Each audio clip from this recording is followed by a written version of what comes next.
Hi guys, I've been asked to talk to you today about trail food.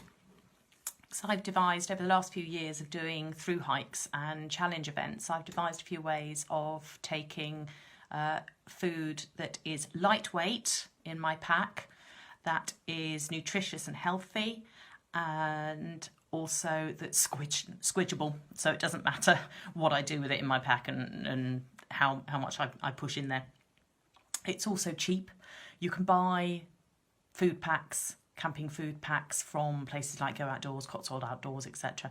But they tend to be quite expensive. They tend to be a little bit heavier because they're not fully dehydrated, and they can take quite a while to rehydrate. So I've seen them taking up to about, say that they need up to about 15 minutes in boiling water to rehydrate, whereas what I do takes about 5 minutes. So it's much quicker. So if you're doing a timed event, for example, it means you can get back out on the trail quicker, or if it's cold and wet and you just want to get moving again. So if you're up in the Atlas Mountains or whatever and you don't want to stop for more than 5 minutes, then you can do that.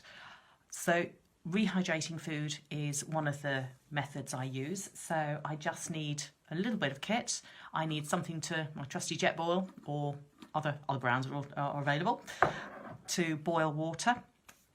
I need a Tupperware to put my food in, so I'll empty my dried food pack in my Tupperware. That's got contents I'll talk about later.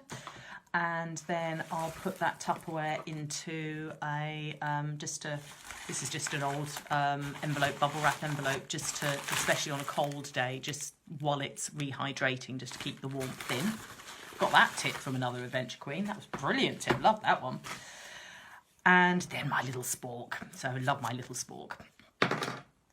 So those are the pieces of kit I need. I only ever boil water in my jet boil. I don't ever put the food in the jet boil as such, because then I don't need to wash it up. I just need to dry it. Camp washing up, I don't believe in housework if I can get away with it. Certainly not when I'm out on the trail. And so that's rehydrating packs. And the other method I use for trail food is actually making ahead little bite-size food. So this would be particularly good if you're out on a run and you want one-handed food that you can eat while you're actually moving, or if you're bike packing again while you're actually moving, one-handed food. So here's an example of a sweet snack. So this is what's in that tub. These are cashew cookie bites. So think Naked bars. Naked has a cashew cookie bite. Well, these are cashew cookies with no plastic waste, no plastic packaging. And this is another sweet one. Here's one I burnt earlier. I cooked it a little bit too long. I got a bit sidetracked. These are oat and blueberry and banana, very ripe banana bites that were baked in the oven. The cashew cookie aren't baked. And I've got a number of different recipes I've developed or stolen or devised myself for both the dried rehydrated stuff and for those bite-size recipes. So a food pack for rehydrating will look like that. So these bags have been used and reused and reused. So in there you've got couscous, for example, and a load of herbs and spices. So the recipes I devise for the rehydration food packs are based on a protein and carb ingredient. So a whole grain or a bean or pulse flour. You can't use the bean or pulse in its entire form because it just wouldn't rehydrate in 5 minutes. So I'll use it in a flour form. So for example, I might use porridge oats. So that's little pound per kilo bag, or nowadays I get them from Zero Waste store. Whole wheat couscous, that was bought during lockdown, so it's in plastic unfortunately. I'll generally get that from Zero Waste. Then this comes from Tesco. This is chickpea and yellow pea flour, so gram flour. Then I've got soya flour that I haven't found Zero Waste, so I buy that from Holland and Barrett. And quinoa flakes. Quinoa in its entire form won't rehydrate quickly enough, so I've quinoa flakes, and you can use millet flakes as well. So those are some examples of the carbs on the base of my ingredients. Oh yes, and rice vermicelli noodles, I can get those from Tesco as well. So they're fine enough that they'll rehydrate in 5 minutes. So that will give me protein for my body's repair and maintenance, and also carbs for fuel. And then, so that's 2 of the macronutrients covered. And then for fat, I'll add nuts and seeds. So, because you've got nutrients that are need fat to absorb. So you've got vitamin A, so beta carotene, D, E, and K. You need a bit of fat to help absorb them from your diet, and also turmeric. You need, which is such an amazing food. So you need a bit of fat to help absorb turmeric. Then to that, I'll add different layers of flavouring. So I might add dried vegetables or dried fruit, or a mix of the two. So examples of dried vegetables I might add. Tesco, I've seen a couple of lines of dried mushrooms in Tesco. So I'll show you what they look like. So they come whole, so whole mushroom like that. And I'll chop that up. Or beat it with a rolling pin. Put it in a bag and beat it with a rolling pin if I'm feeling aggressive. Chop that up and put that in. I might put in dried tomatoes. Now these, let's show you the pot. This came from Morrison's. I was very pleased with that find. Unfortunately, plastic packaging, but I have now found it in a zero waste store. Ignore the contents. Contents are different, so I reused packet. But sun-dried tomatoes that were not in oil. They were just dry in this packet, so lightweight and no ickiness from oil in your rucksack. So I now get dried tomatoes from zero waste store, so they've been dehydrated in dehydrator. So I'll chop those up, put them in, and the contents of that Morrison's pot, that is dehydrated vegetables from a zero waste store. So parsnip, beetroot, there's carrot, there's also sweet potato in there, so I can chop those up as well. So I always chop everything up fine, just so that it's got the greatest surface area for absorbing water and rehydrating. Then once I've decided what vegetables I want to put in, or maybe some dried fruits, or maybe some sultanas, so if I'm doing a curry mix, for example, I might add some sultanas in there just for an extra layer of flavour, a bit of sweetness, or I might add some dates into my porridge or something like that. So once I've added my dried vegetables, I'll add herbs and spices, and I'll theme things. So I might do an Italian theme with tomato and mushroom, and I'll put in basil, thyme, oregano, I'll put in onion powder, garlic powder, black pepper, and some nutritional yeast for a bit of creaminess and a bit of cheesiness as well. So that might be an Italian theme. And I might do that with a vermicelli rice noodle, so it's sort of a pseudo spaghetti type meal. I might do a curry base, so I'll put my turmeric in, I'll put some garam masala in, I'll put a little bit of chili powder in, again black pepper and the turmeric, because they're so good, and you need black pepper to aid the absorption of the goodness from the turmeric. And maybe some ground coriander as well for a curry. And if I particularly wanted extra fat in there, if I'm doing long days and I want some, maybe on a cold season or up in the mountains, then I might add a little bit of a desiccated coconut in there as well. But that's quite high in saturated fat, so I tend not to add coconut to stuff. But I might just decide just to put some in, because I've still got a stack from in the cupboard that I bought before I realised how high in saturated fat it is. Or I might do a Chinese theme, so using I might dry out some lemon balm from my garden. So instead of lemongrass, because lemon balm, you can grow it in this country, it's not that cheaper than buying it from Tesco. So lemon balm, maybe some Chinese 5 spice, or some fennel for aniseed, again dried from my garden. I might do a Moroccan theme, so I might use cumin, dried coriander, parsley leaf, a bit of cinnamon, that sort of thing for a Moroccan theme, or just whatever mixed herbs I want to put in.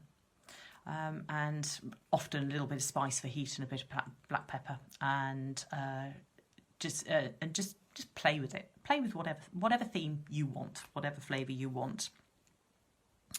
For a sweet one, so for example for breakfast, I'll do porridge oats, and I might add some dried goji berries or whatever dried berries I got hold of. These are from Tesco as well.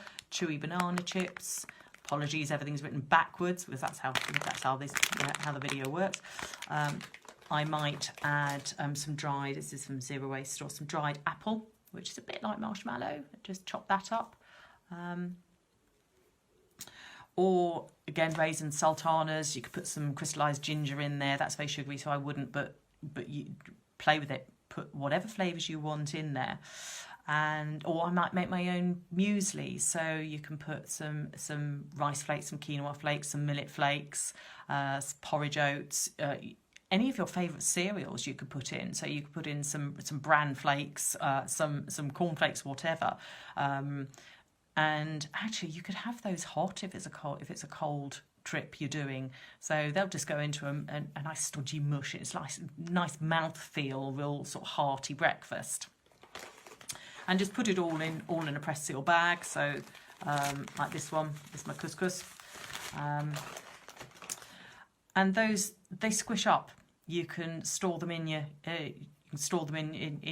just all sort of rolled up in a Tupperware in your bag, or just take a dry bag and just stuff it full. Then for snacks, I'll have nuts, I'll have dried fruit, or I might have my cashew cookie bites. So those are raw, no bake, so nice and quick and easy. Or there are snacks that I pre-make for shorter events. So I've got here's some I burned earlier. I cooked them for a bit long, I got distracted. But these are porridge oats, banana and blueberry. That's the dark colour in there, is the frozen blueberries that I defrosted with some ripe bananas that I got frozen in the frozen as well, and just mixed in with oats and just baked them in the oven. And I'll make things like, another recipe would be oats and sweet potato and a bit of ripe banana as well. That actually came as a recipe for dog biscuits. And I thought, well, that sounds great. Oh, this old bitch will have them. So I was very happy with them. They were very tasty. I might make a bean burger recipe that I got from this recipe book, and that's not how to avoid dying, it's how ways you don't want to die. So there's a nice bean burger recipe in here, or there is he's got a fudgy no-bake brownie recipe in there. It's just amazing. So cocoa powder, and what's another one? Yeah, he does other sort of cookie bites that might be oat-based, might be nut-based, depending on whether you want a fattier thing for a longer, colder trip, or you want to stick to lower fat and more carb-based. So another savoury snack I might make ahead is it'll be this sort of size. It will be baked in the oven, and it might be an Italian sort of oaty pizza bake. So that would be a load of oats, it would be a load of Italian herbs, a bit of chilli, bit of garlic, bit of garlic powder, onion powder, and a bit of nutritional yeast for cheesiness. But you don't have to put that in if you haven't got it. Or I'll make a lentil bite, which will be red lentils cooked down to a nice mush, and then a load of herbs and spices in there. So I'll maybe cook them with a little bit of lemon juice. I'll put in a bit of ginger powder, some dried basil, some dried parsley, some dried thyme, some chili powder, some onion powder, maybe some miso paste, or some Marmite. That makes it nice and sticky. Some tomato puree or passata in the cooking as well, some black pepper. So just mix it up, and then make sure I absorb all the water in the cooking, and then again spoon it out into this sort of size and chuck it in the oven and bake it. And those actually I took them on a kids camp that was about a week long, and they lasted a good 5 days in my hot tent in a hot camp. So I was quite impressed with that. I mean, by the end of about 5 days, they were getting a little bit beyond freshness. And I thought, I need to finish them today. I'll make little squares I might put cinnamon. So in these sort of size bites, so my fruit and nut bites, so like, think naked bars. I might put a bit of cinnamon in there to add an extra layer to it, or vanilla powder or vanilla essence. But I tend to try to keep things quite dry. Another recipe might be cornbread, which is gram flour with sweet corn, a bit of ground flaxseed, and you spoon that out again into these little bite sizes and bake that in the oven. A recipe I haven't tried yet is a recipe that was for sticky date loaf, and I'll do that. I might try that into these little bites, and that uses pitted dates, apple puree, self-raising flour, bit of bicarb soda, and whatever spices you want, so things like ginger, cinnamon, nutmeg, whatever suits your fancy, bit of vanilla extract. So I just play in the kitchen. Baking normally about 25 to 30 minutes, sort of about 180 to 230 degrees, somewhere like that. I will put these bite-sized bits direct on. You can see they've got the grill lines. I won't put them on a baking tray. I'll put them on the bit of a grill pan, or directly onto the oven shelf. I'll put them on greaseproof paper and then put that onto the grill, the oven shelf or the grill of the grill pan, so that they get heat from the bottom and the top. And so they don't get a soggy bottom, because if you put them on a baking tray, they tend to get a soggy bottom, and nobody likes a soggy bottom, and you have to turn them over, and you rip the paper, or they fall apart as you're turning them. So I found that putting them direct onto the grill rather than onto a tray works much better and cooks quicker as well. And then they can be stored. I mean, these have come out of the freezer. They're going to go back in the freezer in a few minutes, and they'll store for months in the freezer, and I'll just take them out a few for however many I want for the day I'm going, or for a week. If I'm going for a longer trip though, things with dates, so the raw stuff, the stuff that hasn't been baked, I will interweave it with some greaseproof paper, otherwise it will stick into one gooey mess, which means you just sort of eat a whole lot all in one go, but it means you run out. So I'll interleave that. So it's all lightweight. It's, as far as possible, zero waste. So you're not creating rubbish en route. It's squashable, it's cheap, you only need to source water, and most places you can do that. Maybe you need water purification to think of that, but again, it's just water you need, and a bit of gas to heat it up on your stove. I've got recipes I can share. What I'll probably do is I'll take some, I'm planning to do a bit more cooking today, so I'll put some photos on the photos up for you to see examples of what I've made in the past, and maybe some from today if I don't burn them, if I don't forget they're in the oven, so you can see the sort of things that I do. So I hope that's given you some ideas. Thank you.